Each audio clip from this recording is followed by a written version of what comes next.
what you just saw was an example of bullying. Bullying is bad. Don't be a bystander. Okay, today we're interviewing a teacher from Western Boone.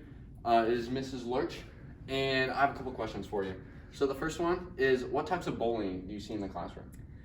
So in the classroom, typically we see a lot of verbal bullying and kids picking on other students. But I would say most of the bullying that happens in the school happens in the hallways, just because it's not like we can't closely monitor it like we do in classroom. All right, next question. What are some signs of bullying that you've witnessed? Signs of bullying are going to be like an unbalance of power. So typically the easiest way to notice bullying is if somebody seems upset, normally, especially after like a conversation or what looks like a conversation from afar, I guess is how I describe it.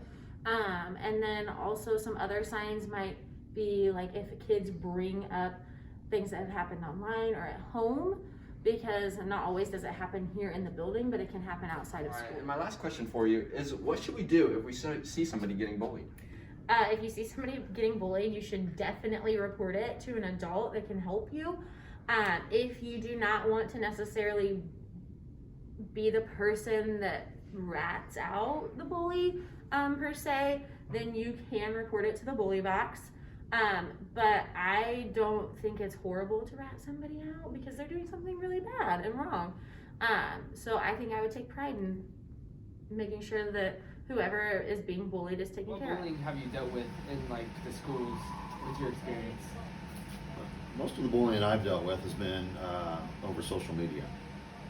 People in their Instagram accounts or whatever social media accounts find it easy to cut people down when they're not standing there face to face. I've had a few interactions with the groups in school that get in a group that might do it face to face, but social media has been the most. What do you think are some ways that we can, that we all as a whole could stop it or come together? It's a good question. I think the biggest thing that stops it or helps is that, you know, if you're not the subject being bullied and you know the kid that's being bullied, or you may not know him, but you know it bothers him, it hurts him, you know, jump on their side, try to help them out. Maybe try to intervene a little bit, and you know, I think if students work a lot more at that, I think a lot of the bullying would slow down. If you have anything to say about bullying, what would you tell others? I would just tell others that, you know, it's hurtful.